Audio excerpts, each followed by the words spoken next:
Good afternoon to everyone who is here with us today.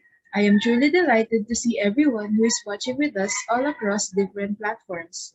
First and foremost, let me acknowledge the presence of our professor, Dr. Rosalie A. Corpus, who is watching with us today.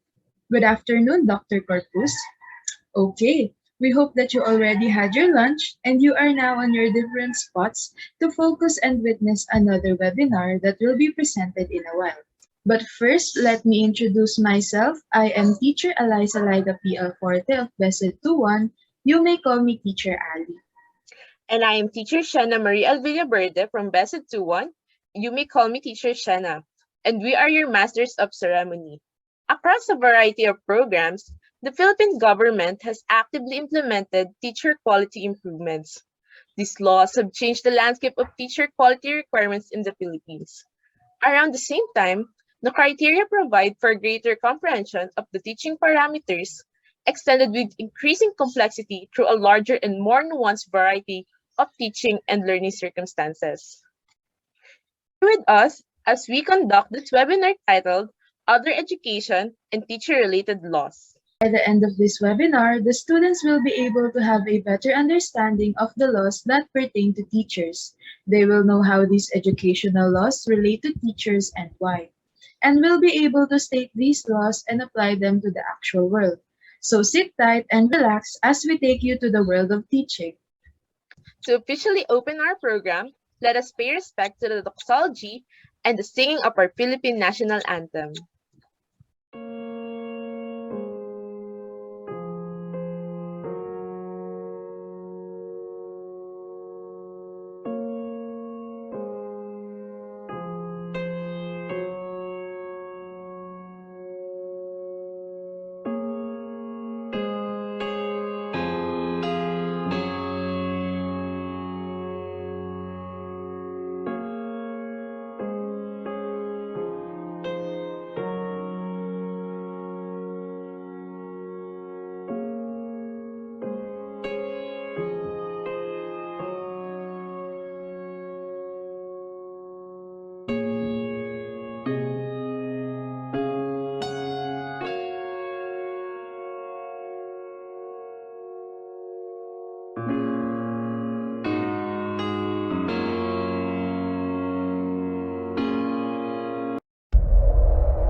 Mga kababayan, ang pambansang awit ng Pilipinas.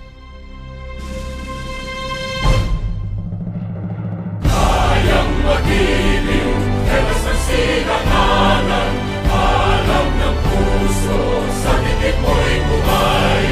Lupang hinirang, tuyak ka ng magiting, sa manlulupin, di ka pasisingil, sa nagagang tutok sa simoy at sa langit mong pagaw, ay hinatang tulakaw,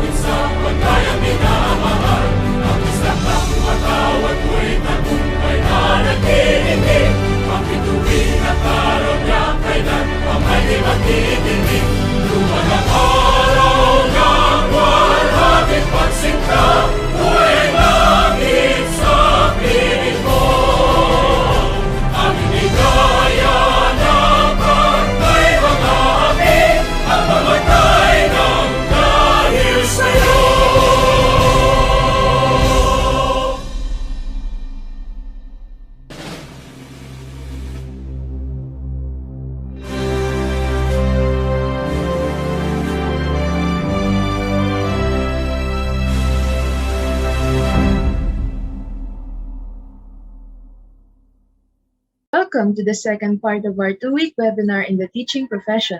I know everyone is excited and is eager to learn. So without further ado, let me introduce our first keynote speaker. She graduated her senior high in Our Lady of Perpetual Succor College with the track Accountancy, Business and Management or ABM. She is a consistent honor from grades 11 to 12, and she is also a recipient of the President's Lister in her first year in PUP. Let us all give Miss Aliyah Joy Zamudio a virtual round of applause. Good day, fellow teachers. I am Aliyah Joy Zamudio and I am here to briefly discuss the Republic Act number 4670 or the Magna Carta for Public School Teachers. So before anything else, does someone know what is the meaning of the word Magna Carta? For just a little background on how Magna Carta started, it was during the time of King John in 1215. Many people believe he was one of the worst kings in history. He imprisoned his former wife, he starved his opponents, he also murdered his own nephew. He even imposed heavy taxes on his barons in order to pay for his expensive foreign taxes. And if they will refuse, he will seize their property. So what the barons did, they fought back because they think that it is unfair for them. They demanded King John must obey the law. But of course, King John being the worst king, he refused. So what the barons did, they captured London, and that forced King John to negotiate with them. He signed a legal document that gave rights to English citizens, and that was called the Magna Carta.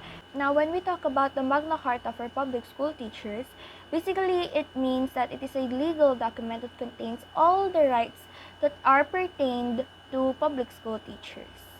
If you want to know a full and detailed story behind the Magna Carta or in how Magna Carta started, you can watch this YouTube video from the British Library titled What is Magna Carta? Now, for the Declaration of Policy written under Section 1, it declares that it is the government duty to ensure and to improve the social economic status, living and working conditions, as well as the employment and career prospects of every public school teachers are all well taken care of in order for highly qualified teachers to be attracted and retained. Now, for Section 2, title definition. So, sino-sino nga ba ang tinutukoy na teachers sa batas na ito? First, the law tells us that teachers are those individuals who are engaged in classroom teaching and in any level of instruction. When we say any level of instruction, you could be in the primary level or secondary level. As long as you are engaged in any level of instruction, you are considered as teachers. So next, you are working on a full-time basis. So for example, ikaw ay isang teacher sa isang public school. And then after your shift, diretso ka naman sa clinic nyo at ikaw naman ay nurse doon. Will you be considered as a teacher? Well, according to RA 4670, a teacher should be engaged in any level of instruction on a full-time basis. So there's no part-time here. So kung ikaw ay katulad ng halimbawa ko kanina, hindi ka po mako-consider as a teacher. Teachers are not only those who are teaching. These are also individuals who are also considered as teacher under this law. They are guidance counselors, school librarians, industrial arts or vocational instructors, supervisory or administrative functions. For example, yung mga principal. Even though these individuals don't teach like teachers that we see in a classroom, but because they are part of the school, they are considered as teachers. Now, ito naman po yung mga group of individuals na hindi considered as teachers according to this law. These are professorial staff of SCUs, school nurses, physicians, and dentists. Even though they are part of the school, hindi po sila considered as teachers. So, meaning, they are excluded in the provisions of RA 4670. Now, let's proceed to Section 3, Recruitment and Qualification. It says here that if you are a kindergarten or elementary school teacher, you must at least earn your Bachelor of Elementary Education or Bachelor of Early Childhood Education. So kung gusto nyo po araw-araw kaharap ang mga maliliit na chikiting, then ang degree po na kukunin nyo ay itong dalawa lamang. Now, for secondary level, you may take Bachelor of Secondary Education or equivalent. Kaya po may equivalent dahil merong mga degree na ino-offer like Bachelor of Secondary Christian Education or Bachelor of Secondary Holistic Education. So it can be any other degree as long as it has an equivalence for secondary education. Now, if you are graduated with a degree in Bachelor of Arts, for example, AB History or AB English, you must have earned a minimum of 18 professional education units for you to be qualified to teach in secondary level. Kung graduate ka naman ng Bachelor of Science, like for example, Bachelor of Science in Mathematics, Bachelor of Science in Psychology, in Biology, you must also have earned a minimum of 18 professional education units. Then you are qualified to teach secondary. For tertiary level, only those who have earned their MA degree are eligible or qualified to teach. For Section 5, Tenure of Office, a teacher should have security of tenure. Ang ibig sabihin po ng security of tenure ay ito ay isang assurance na hindi ka basta-basta matatanggal o hindi ka basta-basta masisisante sa trabaho mo without any valid reasons. But kung ikaw naman ay under provisional status, after 10 years of continuous and faithful service, tsaka mo lang makukuha ang security of tenure mo. Now for Section 6, Consent for Transfer Transportation Expenses. A teacher cannot just be transferred to another institution without their consent. So for example, ako po ay isang principal ng school at may gusto akong pa-transfer rin na isang teacher to another institution. Kapag pumayag lang yung teacher na yon, tsaka ko lang siya pwedeng i-transfer. But kung hindi siya pumayag na magpalipat ng ibang institution, then I have no rights to transfer him kahit pa principal ako ng school. So next naman, kahit ikaw na mismo yung willing na lumipat, kahit gustong-gusto mo na lumipat ng ibang institution, pero may papalapit na election for at least 3 months, then you cannot be transferred at that time yet. For example, there will be an election in March, meaning sa January pa lang hindi ka na pwedeng mag-transfer. But after March, after the election, pwede ka naman ng lumipat kung gusto mo talaga. Next, for the moving expenses. So for example, ako po ay gustong palipatin ng district supervisor ko. Pumayag din ako. Then, government should be paying for the moving expenses of me and also my family. For Section 8, Safeguards in Disciplinary Procedure. So ito po ang ilan sa mga bagay na dapat nating tandaan kung may kaso tayong haharapin or may kaso tayong hinaharap. You have the right to be informed in writing of the charges against you. So, kapag sinabi ng principal sa'yo na yung parent na to ay nagsampa na ng kaso sa'yo, so those people are violating your rights. Kasi dapat, according to this law, you have the right to be informed in writing of the charges against you. Okay, so next, remember that you have a full access to the evidence against or for you. So, for example, may nagsampa ng kaso sa'yo and they said na nakita sa CCTV na magpo-prove na guilty ka. Remember that you have the right to access the said evidence. Next, you have the right to have an appeal. So, let's say, tapos na yung kaso at hindi mo nagustuhan ng kinalabasan ng kaso mo dahil talagang pinaglalaban mo na inosente ka. So, pwede ka pong mag-file ng appeal. Just make sure that your appeal will be only to the authorized agency. Lastly, no publicity while the case is ongoing. So, you have the rights for your privacy until the case has been decided.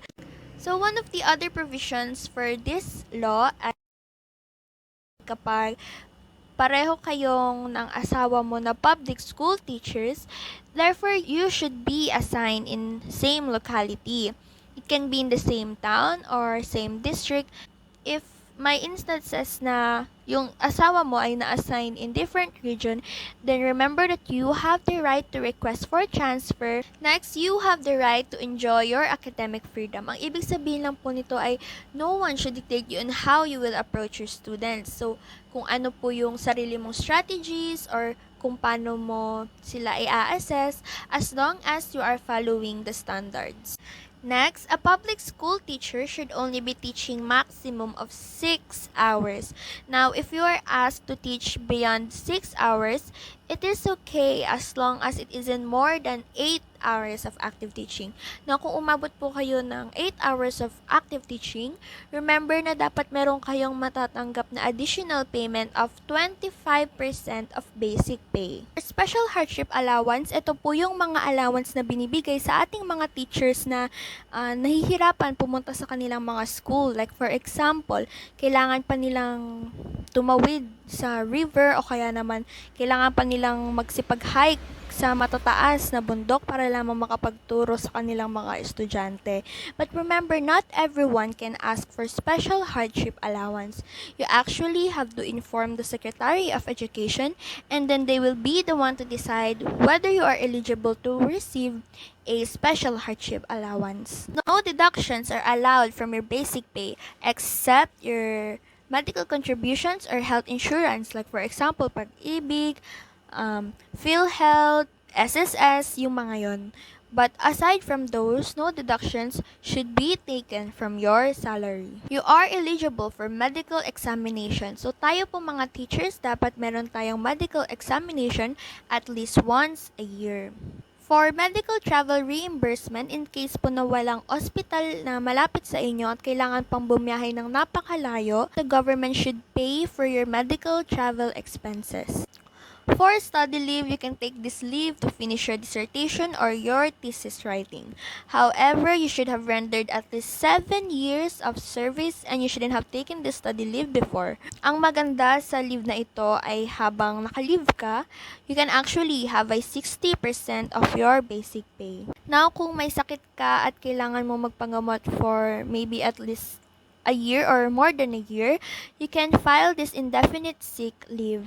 Hindi katulad ng study leave, wala ka pong matatanggap na sahod dito. To finally end my talk, I want to leave a message for you guys saying it is never wrong to fight for what is right. As what Bob Marley says, don't give up the fight, stand up for your rights.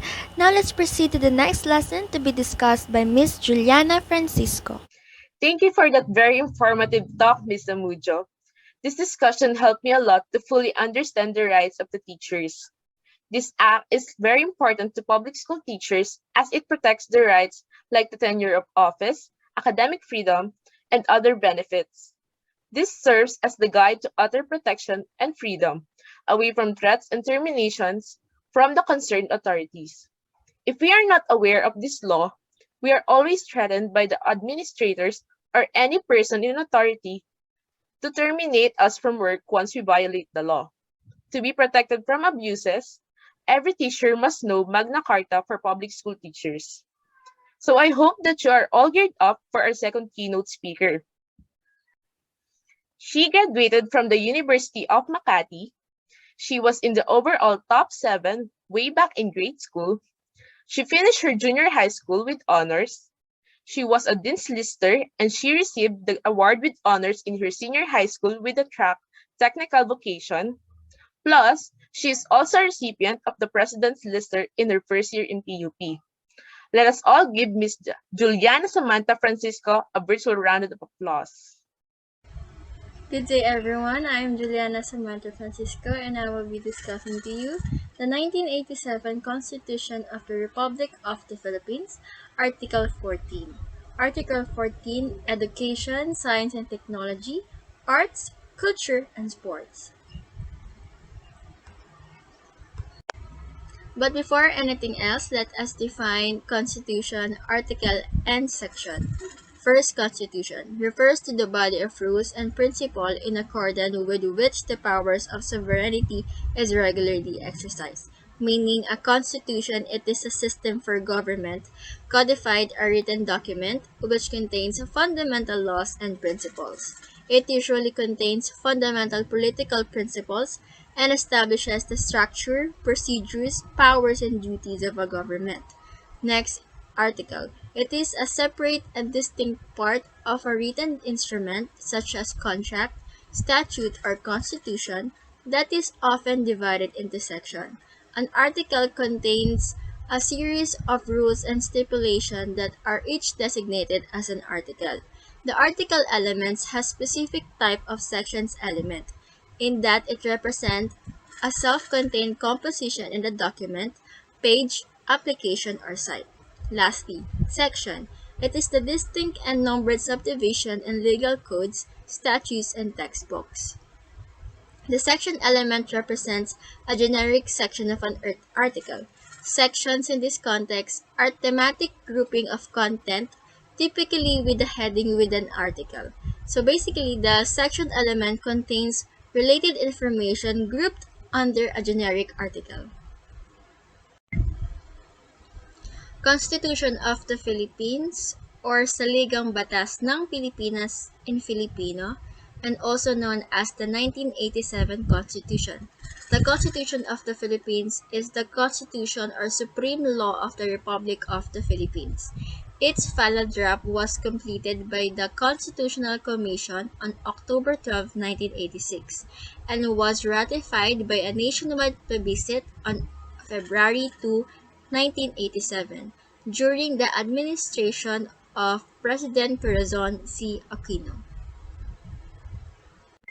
So as you can see, the 1987 Constitution of the Republic of the Philippines summary, it has the preamble and articles.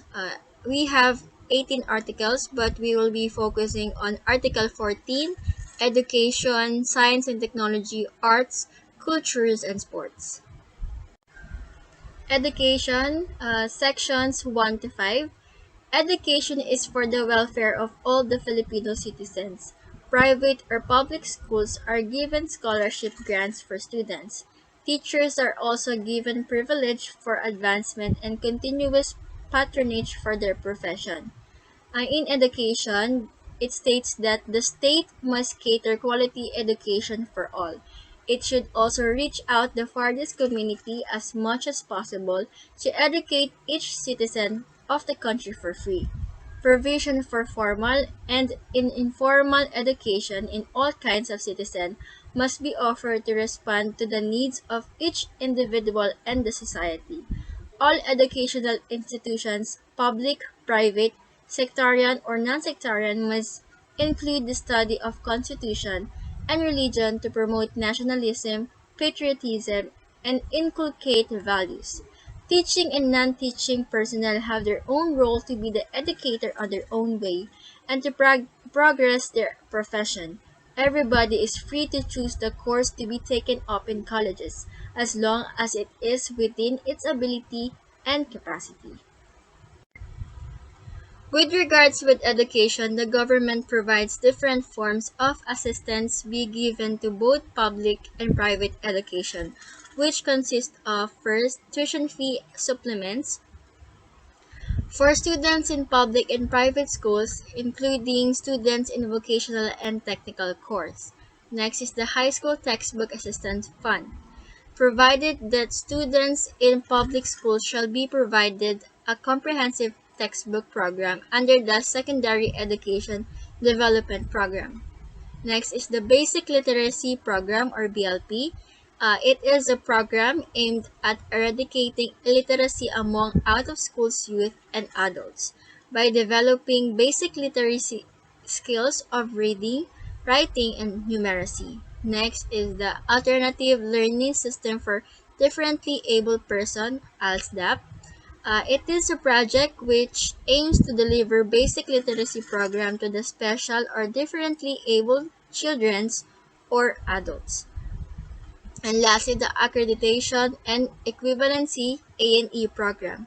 It is a program aimed at providing an alternative pathway of learning for out-of-school children, youth, and adults who are basically literate but who have not completed the 10 years of basic education. Next part of the Article 14 is the language. Language has sections 6 to 9. It states that the Filipino is known as our national language and it should be respected. Patriotism, nationalism, and love for our own language. In sections 6 to 9, it states that the national language of the Philippines is Filipino, and it must be learned further than other language evolves within the country. English is provided to facilitate instructions and further communications. Other languages such as Spanish and Arabic shall be promoted on a voluntary and optional basis. Researchers must lead the development and preservation of Filipino and other languages. With regards with language, the government allows the use of mother tongue-based multilingual education or MTBMLE in the country. The Department of Education or DepEd implemented the use of it in all public schools, specifically in grades 1, 2, and 3. At first, there are 12 languages selected to use in different regions such as Tagalog, Kapampangan, Pangasinense, Iloco, Bicol, Cebuano, Hiligaynon, Waray, Tausug, Magindanaoan, Maranao, and Chabacano. However, in the year 2013, seven more languages are added in the MTBMLE such as Ibanag, Ivatan, Sambal, Aklanon, Kinayraya, Yakan, and Surigaonon. Next, Special Program for Foreign Languages or SPFL. SPFL SPFL is also a program of the Department of Education, which also aims to train students to acquire the skills of listening, reading, writing, and speaking of a particular foreign language in order for them to develop communicative competence.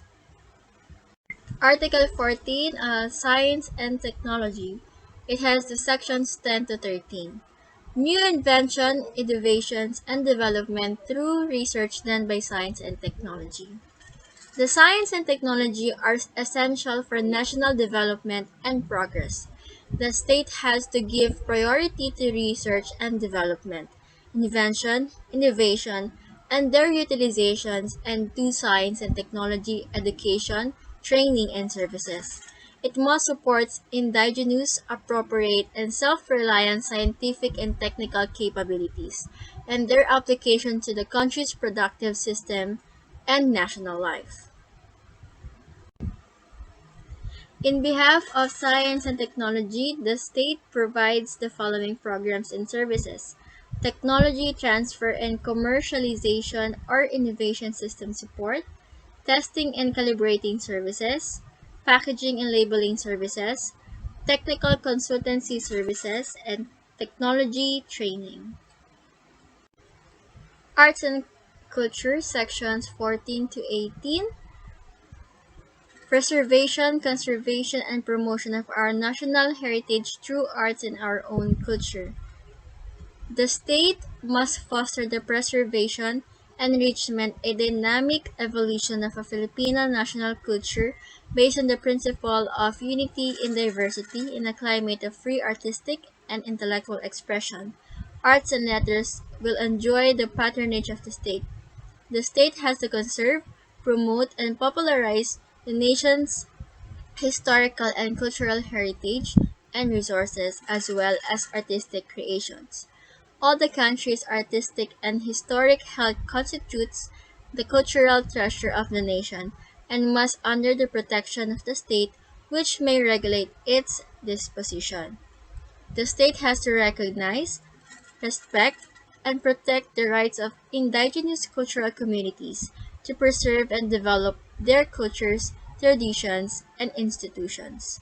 The state must ensure equal access to cultural opportunities through the educational system, public or private cultural entities, scholarship grants, and other incentives, and community cultural centers and other public venues. The state shall encourage and support researches and studies on the arts and culture. With arts and culture, our states provide the formulation of National Commission for Culture and the Arts, or NCCA. It formulates and implements policies and plans that will conserve and promote the nation's historical and cultural heritage. Next, Assistance to Ancestral Domain Sustainable Development and Protection Plan, or ADSDPP. The program aims to promote all the rights of indigenous cultural communities or indigenous people, ICCS or IP, within the framework of national unity and development, and all shall protect the rights of indigenous people to their ancestral domains to ensure their economic, social, and cultural well-being. Lastly, sports. Section 19, Commencement of sports by creating groups, athletic clubs, and sport leagues. The state must promote physical education and encourage sport programs, league competitions, and amateur sports, including training for international competitions to foster self-discipline, teamwork, and excellence for the development of a healthy and alert formulation of national plans and policies. All educational institutions shall undertake regular sport activities throughout the country in cooperation with athletic clubs and other sectors. With Sports Department of Education, the agency in charge of the country's basic education cycle or the K-12 system. It ensures greater focus to the formative years of the country's pool of athletes. The institutionalization of varsity sport teams in basic education, along with after school sports programs or ASSP, will improve the identification, selection, and long term training of athletes in various sporting events. Next is the Palarong Pambansa. It is an annual multi-sport event involving student athletes from 17 regions of the Philippines. The event started in 1948. It is organized and governed by the Department of Education.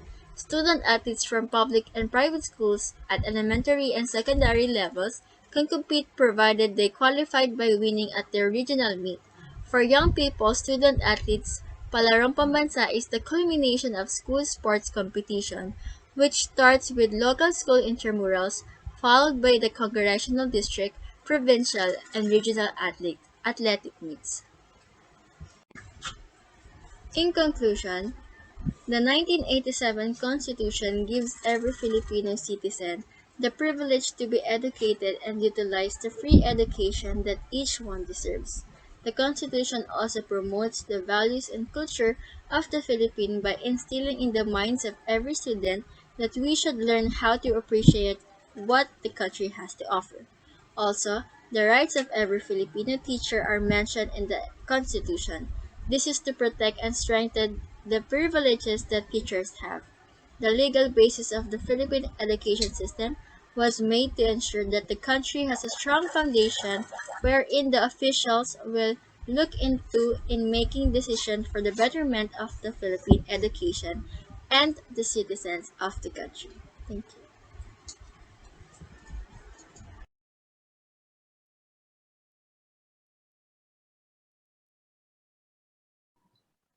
Thank you for that very insightful talk, Ms. Francisco.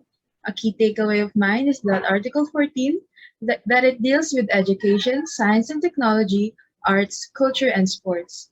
And also, it is required to include the study of the Constitution in the school's curricula to instill values of patriotism and nationalism, foster a love for humanity, promote respect for human rights, and appreciation of the role of national heroes in the historical development of the country, and also teach the rights and duties of citizenship and encourage critical and creative thinking to the young minds of the students. So, up next is our third keynote speaker. She graduated from the University of Makati. She was a model pupil for 4 years during junior high school and graduated as valedictorian.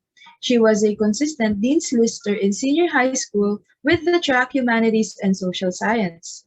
And she is also a recipient of the President's Lister in her first year in PUP. Let us all give Miss Princess Ferlin Gonzalez a virtual round of applause. Good day, everyone. I am Freeline. Today, I will be discussing Batas Pambansa 232 or the Education Act of 1982. We are expected to learn the teacher's rights, duties, and responsibilities evident in this Batas Pambansa.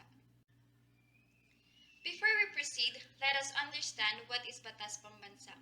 Batas Pambansa are the law enacted by Batasang Pambansa or National Assembly, a former parliament in the Philippines which are cited as BP number or BPB. Going back, Batas Pambansa 232 is an act providing for the establishment and maintenance of an integrated system of education. This act was signed into law by then President Ferdinand Marcos on September 11, 1982. Governs formal and informal education systems in public and private schools in all levels of instruction and is one of the legal bases for education in the Philippines. We will also discuss about the key points of this law, which are the national development goals and the rights of parents, students, personnel, the administrators, and schools. Section 3 of Batas Pambansa 232 declares these national development goals of the Philippine education system. Such goals fundamentally tell us that this law emboldens the education system in the Philippines. And it enforces to maintain an accelerating rate of progress, to empower each and every Filipino citizen as in the second goal, and to achieve unity and continuity even in constant fast-paced transformation. Section 3 also states this provision where everyone can get quality education regardless of sex, age, creed, social economic status, physical and mental condition, racial or ethnic origin, and other affiliations. The statement that says the state shall therefore promote and maintain equality of access to education, as well as the benefits of education by all citizens are further aligned by the Constitution that mandates all must be granted with equal access to relevant quality education. Now, we are moving towards the rights of each stakeholder, which are the rights of parents, students, school personnel, the administrators, and the school. The two rights of parents who have children in school are the right to organize by themselves and with teachers' forum for discussion and cooperation, and also the right to access an official record directly relating to the children who are under their parental responsibility. These rights are mainly manifested during parent-teacher meetings where teachers can give feedback or when they plan with parents for any scholastic activity. Talking about these learners, they also have their own rights. In addition to other rights and subjects to the limitation prescribed by law and regulations, students and pupils in all schools shall enjoy total of 9 rights. At best, what these rights denote is that students deserve quality education and related services. Students, as they also own their records, have the right to know and retrieve them. Finally, they too have the right to handle themselves accordingly and form necessary groups that afford spaces for academic improvement. Section 10 also gives the rights of the persons working for an educational institution like teachers, administrators, non-teaching personnel, and the non-academic personnel. Section 12 adds the special rights of schools, administrators, in which they are deemed person in authority and must be respected as they do their roles correctly. This stipulation is akin to the provisions of Commonwealth Act No. 578 that authorizes teachers and professors too. With all those, we are reminded that teachers have their own lives apart from being teachers. They also deserve the rightful treatment and correct salary for their service and commitment. The last rights are the rights of the schools, the right for their governing boards or lawful authorities to provide proper governance of the school, to adopt and enforce administrative or management systems. The right for institutions of higher learning to determine on academic grounds who shall be admitted to study, who may teach, and what shall be subjects of the study and research. This means that admins have the power to run the school as long as they are abiding by the educational rules and laws that are implemented in the country. Now, let's look into the summary of the duties and obligations of each stakeholder. Parents must also fulfill their duties to contribute to the system.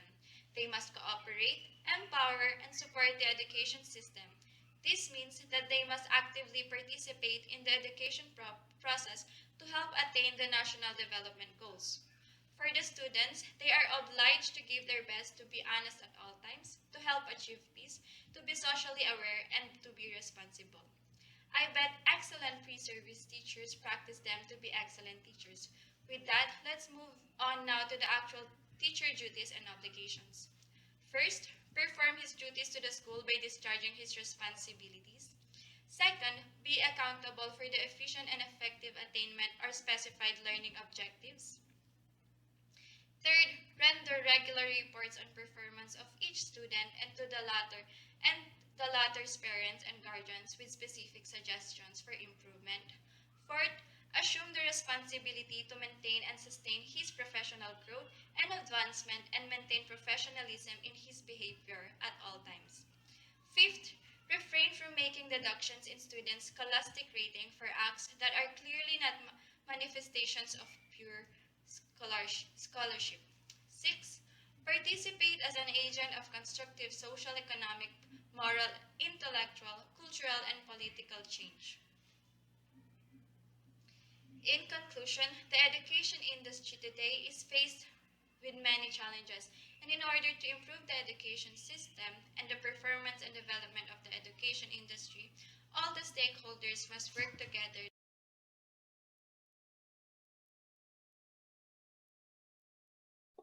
Thank you for that educative talk, Ms. Gonzalez.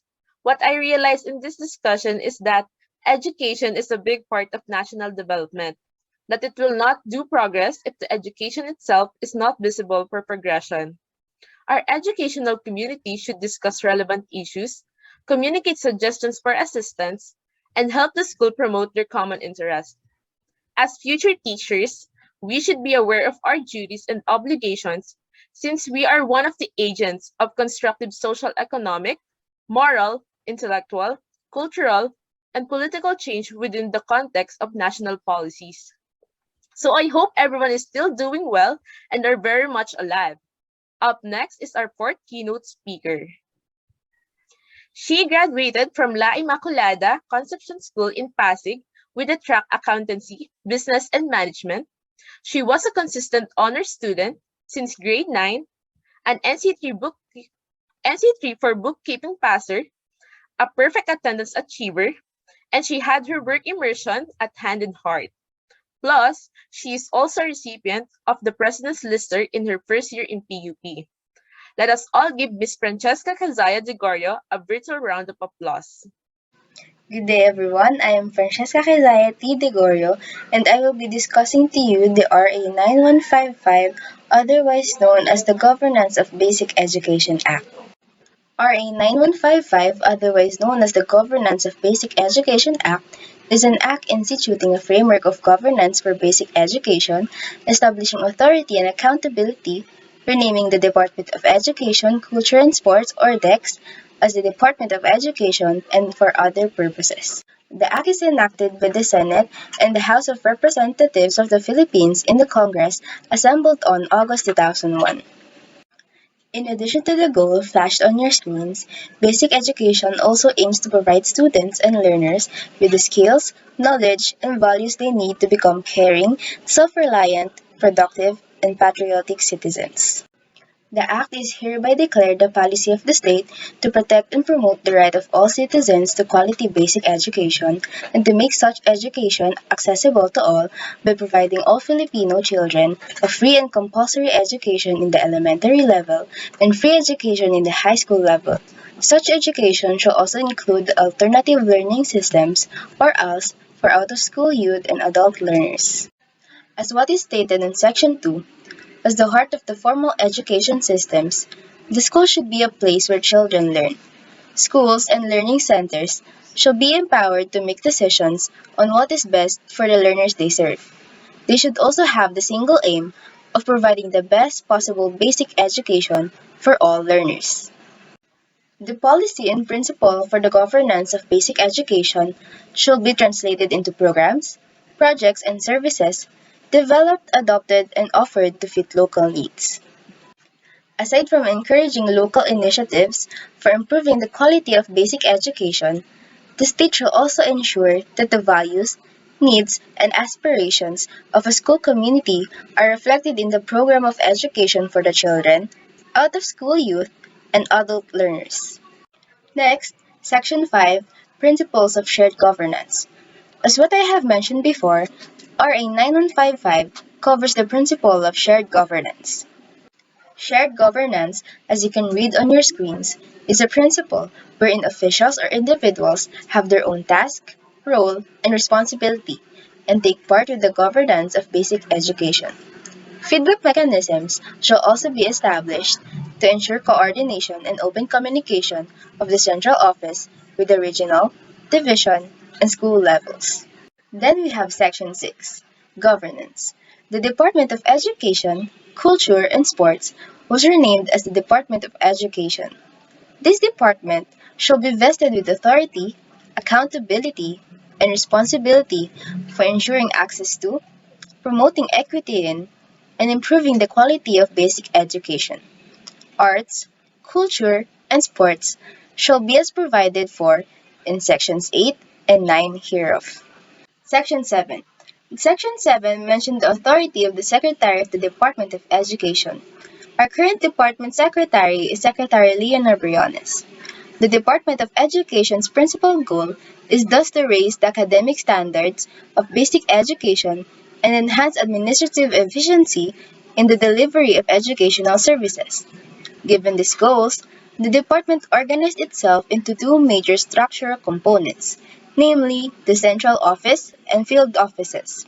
The central office maintains the overall administration of basic education at the national level, while the field offices are responsible for the regional and local coordination and administration of the department's mandate.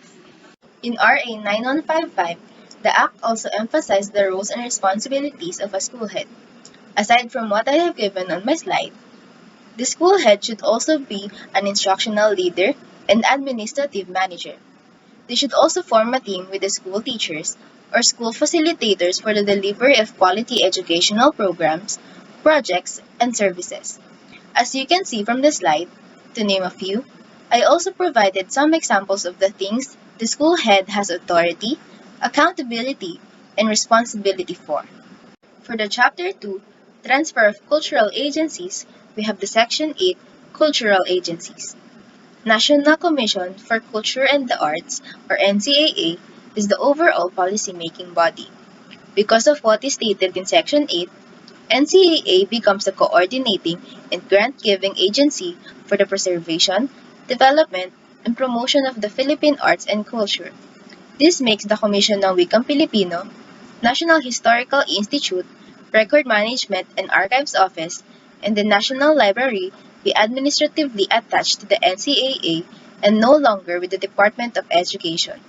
The program for school arts and culture shall remain part of the school curriculum. Proceeding with Chapter 3, entitled Abolition of the Bureau of Physical Education and School Sports, we have Section 9, Abolition of BPES. The Bureau of Physical Education and School Sports, or BPES, is declared by the Department of Education as the lead bureau in the promotion and development of the physical education curricular program and cultural activities in all levels in the school systems. However, in this section, it is stated that all functions, programs, and activities of the Department of Education related to sports competition shall be transferred to the Philippine Sports Commission, or PSC. The program for school sports and physical fitness shall remain part of the basic education curriculum. It is also stated that the personnel of the BPES, presently detailed with the PSC, are hereby transferred to the BSC without loss of rank, including the plantilla positions they occupy. All other BPES personnel shall be retained by the department. Then we have Chapter 4, Support and Assistance of Other Government Agencies. In Section 10, the Secretary of Education and the Secretary of Budget and Management shall jointly promulgate the guidelines on the allocation, distribution, and utilization of resources provided by the national government for the field offices, taking into consideration the uniqueness of the working conditions of the teaching service. The Commission on Audit is responsible for the issuance of audit rules and regulations that will govern the utilization of all resources, as well as their liquidation, recording, and reporting thereof. We also have to consider the different characteristics and distinctive features of the department's field offices, its organizational setup, as well as the nature of the operations of schools and learning centers. For our last chapter, we have Chapter 5, Final Provisions, which is also composed of 5 sections. Section 13, Governance in the ARMM. Exercise similar governance authority over the divisions, districts, schools, and learning centers in the region. Section 14, Rules and Regulations. The Secretary of the Department of Education shall promulgate the implementing rules and regulations. For the Section 15, Separability Clause. Section 16, Repealing Clause. And for the final section, Section 17, Effectivity Clause. As I have mentioned earlier, Republic Act 9155, otherwise known as the Governance of Basic Education Act, recognizes the right of all citizens to quality basic education. It is essential because it promotes the right of all citizens to quality basic education.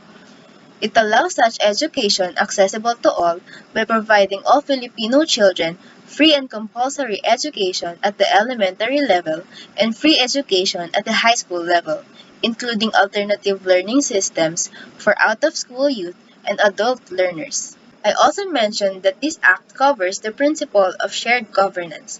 This paved the way to enhance the sense of cooperation and teamwork of sectors, officials, and individuals significant for the realization of the goals and vision of education.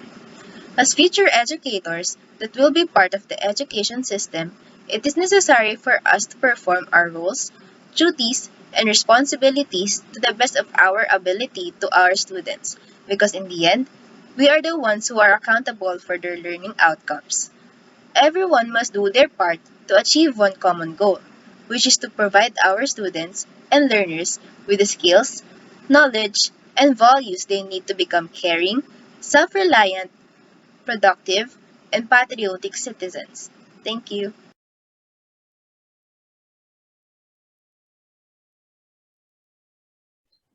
Thank you for that very insightful talk, Ms. Gregorio. A key takeaway of mine is that the Governance of Basic Education Act of 2001 shall set the goal of basic education to provide them with the skills, knowledge, and values they need to become caring, self-reliant, productive, and patriotic citizens. Another is that the school shall be the heart of the formal educational system, and it also provides the overall framework for principal empowerment by strengthening principal and leadership goals and local school-based management within the context of transparency and local accountability. Wow, we surely learned a lot from all of our four speakers today. Let us all give them a virtual round of applause as a sign of appreciation. Thank you to everyone who stayed and participated with us this afternoon. It was truly an afternoon filled with new learnings and ideas. It's been truly an amazing day with the new knowledge we've gained and shared. I hope that we all have learned many things this afternoon and applied them to our lives, especially in our profession. Thank you so much to all who participated, to our audience, our speakers, Ms. Zamudio, Ms. Francisco, Ms. Gonzalez, and Ms. Gregorio, and lastly, our professor, Dr. Rosalie A. Corpus. This webinar cannot happen without your help and participation. Once again, this is Teacher Shanna. This has been Teacher Ali. I hope that we can still keep in touch along the way and remember all the learnings we have learned today. But before we put an end to this webinar, I would like to leave a quote from Brian Herbert stating that the capacity to learn is a gift, the ability to learn is a skill, and the willingness to learn is a choice. Kaya naman, padayon mga scholar ng bayan. To formally close this event, join us as we all sing the PUP hymn. Keep safe and God bless us all.